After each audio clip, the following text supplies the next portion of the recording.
morning, folks. I'm going to talk a little more quietly this morning because my wife's still sleeping. Saturday morning, and we're sleeping in today. Felt good, by the way. And I'm going to show you some of the beauty I get to look at in the morning.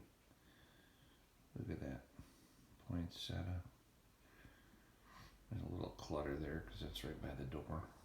Got my measuring tape because I'm measuring up the windows. Didn't put it away. So I guess I'm lazy. All you builders can call me lazy. And look at that. I love this.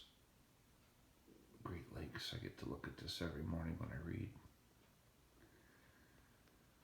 Alright, if you get past this part of the video, you're not completely bored out of your mind. You don't mind my ugly face in the morning. I'm going to blow your mind, okay?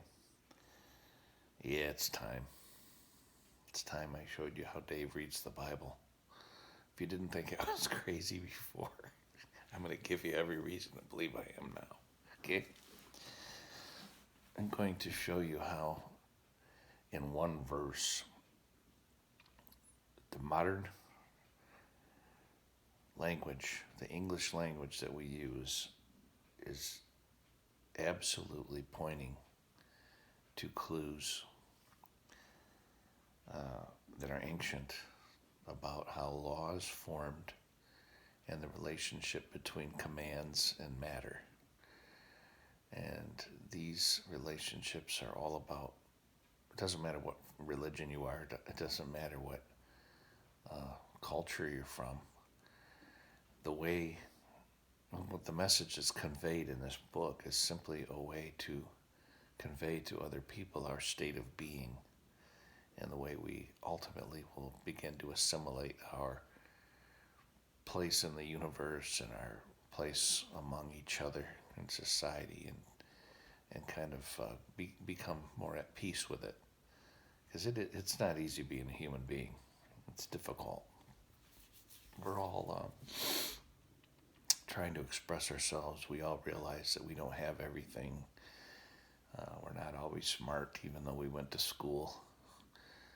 Everybody's in a state of childlike behavior, even though they're not, even though they've grown up and they know stuff. And even though you get rewarded for knowing stuff through our society, hopefully, you end up feeling like you're right back at the beginning. Oh my God, how many times have you said, not this again? Or how many times have you said, does it ever end? No. It never ends. All right, now back to what I was going to show you. Now, here's the verse I'm going to read to you. Okay, verse 47 of Luke 23. It looks like I'm in Luke 23. Okay, now when the centurion saw what was done, he glorified God, saying, certainly this was a righteous man.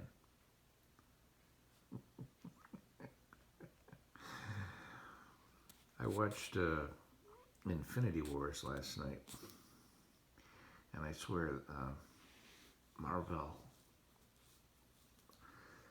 is way ahead of us in having assimilated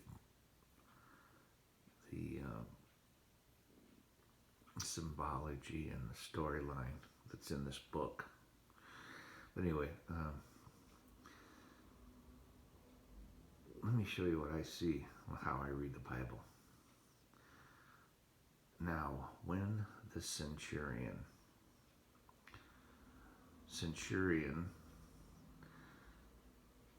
is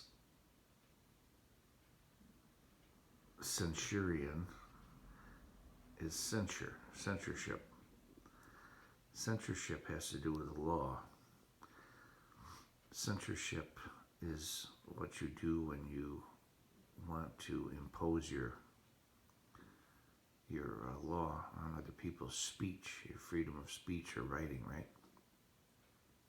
Now, he was a Roman, and this was in relationship to Jesus on the cross, right? So he's having an aha moment is what this is. This is really fascinating. So he was somebody who came from a culture who dominated others by their ability to impose their will, right? That's the Roman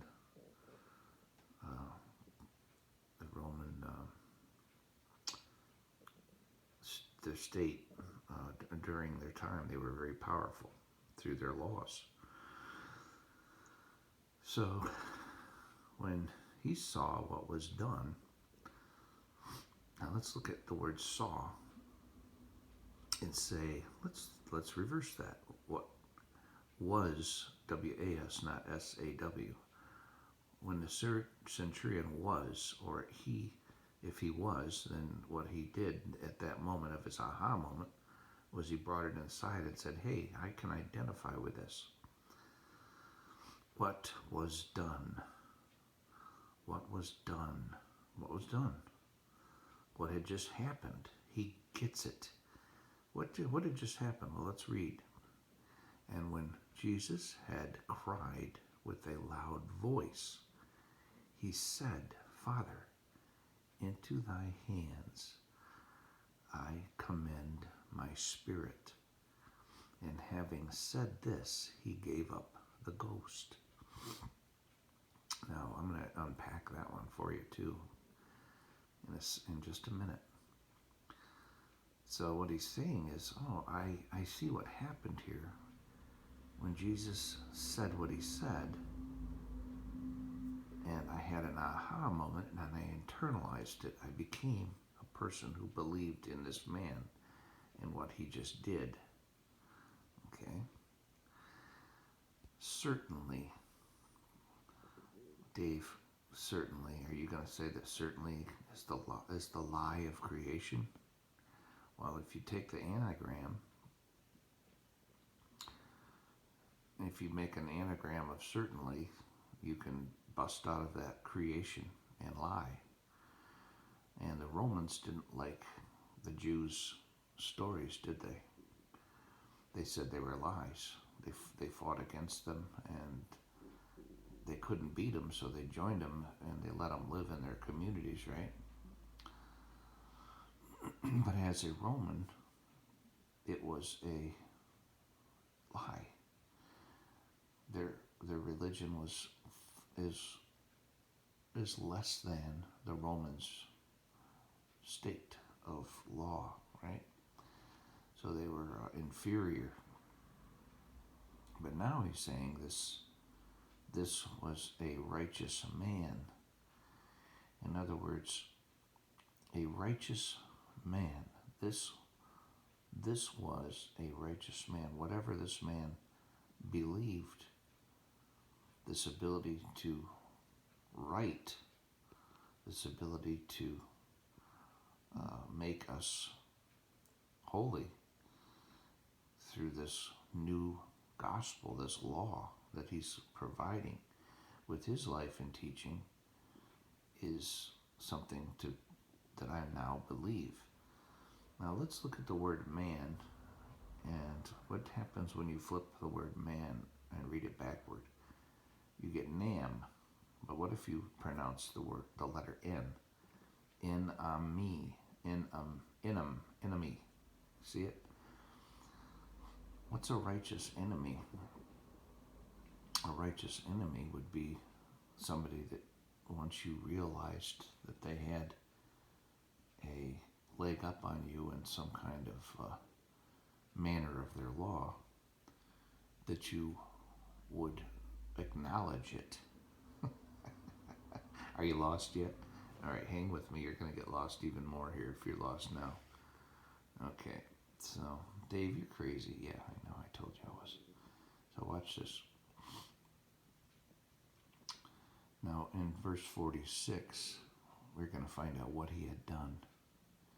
And here's the whole important. Here's where you end up with the whole summary of God's will. And if you don't believe in God, that's fine. What you're going to find out is that this verse is, like I said from the beginning, the state of your being when you finally, this doesn't matter what culture you are, doesn't matter what religion you are, in this passage of Scripture, you're going to see that anybody who gets to this point of understanding, of infusing that the law is in the hand of the beast, you have become a God or a lawgiver, a righteous enemy, somebody who can right. A righteous enemy would be like a mark of a beast, somebody who can right. That beast can right. You refer to your enemies as inferior humans, don't you? Those beasts, we enslaved people, and we still enslave people in the human race. There are still people who are subject to slavery, aren't there, in different cultures. Even today in 2021, there's still slavery, and their masters consider them to be inferior and beasts. Well, I got news for you. Those beasts are writers. They can write. They have the power to create law. And this is what liberates all men right here. And so, and I'm going to get to the big reveal here. When Jesus is on the cross and he says, Father, which is, you can actually literally make the word after out of the word Father, or the past. And he cries with a loud voice is another allusion to a man with a booming voice in a body of a child, which is a statement of your state of being. Because no matter how much we master or become adults in our language and how we apply it to our state of being, we always find that resources are short.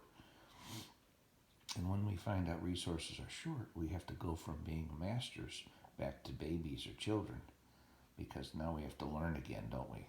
See? So we're always in the process of going from every day from, oh man, I got a fresh new start, really? I thought I could apply my mastery of knowledge and be good to go, right? All good to go. No. Nope. So what this does when Jesus gives up the ghost, he's literally crying out to the after, to the past, into thy hands. Whose hands? It's another statement of reality of your state of being. Now that I have deconstructed all of the elements through science, and I see the atomic table of the elements, and I can tell you all of their functions, I'm going to put those in my hands. Into thy hands I commend my spirit. The spirit is the inspire, wound, when you can take a whirlwind and you can start to make sense of it. You can understand the power of forces, the yin and the yang, as the Eastern culture puts it. I commend my.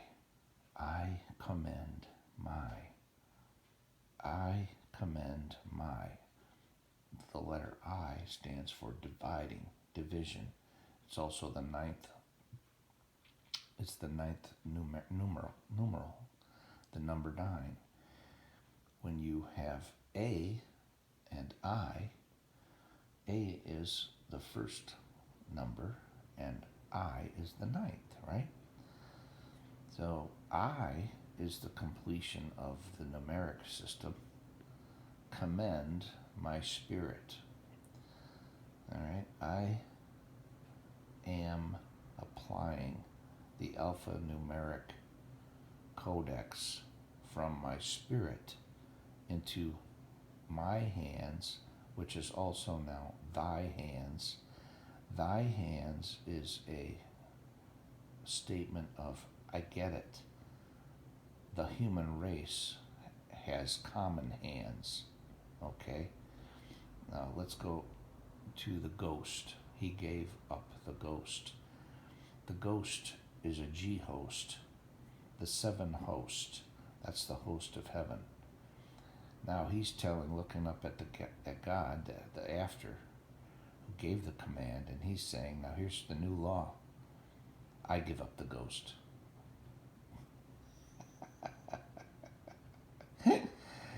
If you don't understand that, you're going to. That means everything a human being does is the power of God. That's why Jesus said, all power is given to me in heaven and in earth. And he wasn't lying. And what the King James Bible does, and the tradition of the Jewish faith, the Judeo-Christian tradition, or the wise men of this era, did in constructing and crafting these laws and this writing is so brilliant. It's going to take a long time for all of us to catch up to it. So, yeah, you can say, Dave, you just proved to the world you're nuts. Yeah, okay. That's easy. That's the easy thing. You point and you say, you're dumb. You're stupid. You're a beast. Yeah, well, I'll go one further. I'm the mark of the beast. I can write. I can think. And if you're a kleptocrat, you're not going to make it.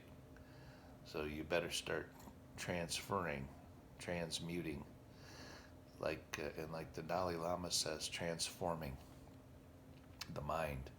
The transformation of the mind is also in the Gospels. So these whole ideas between faith and religion, the yin and the yang, I can show you the Taoism is in the Gospel through and through. Oh, Dave, that's blasphemy. No, it's not. The traditions of the East, the kings of the East, when they gave the gifts to Jesus, frankincense, myrrh, and gold, right? Gold is knowledge. It's an anagram. Golden is knowledge. Myrrh, frankincense. You want me to unpack all that? I can't. You're going to have to start pulling apart these words. All of the cultures. That's why when you go back to the flood and you read it, there's a flood tradition all through many, many, many traditions. There's a flood. When the wise men gave those gifts to Jesus, it was showing us that there is a sharing of knowledge through stories, through storytelling. We're crafting our laws. We are the mark of the beast. We are the Antichrist. And we're the Christ. Christ, Antichrist, that's knowledge. Yin yang. That's enough. Go get yourself some aspirin. Here,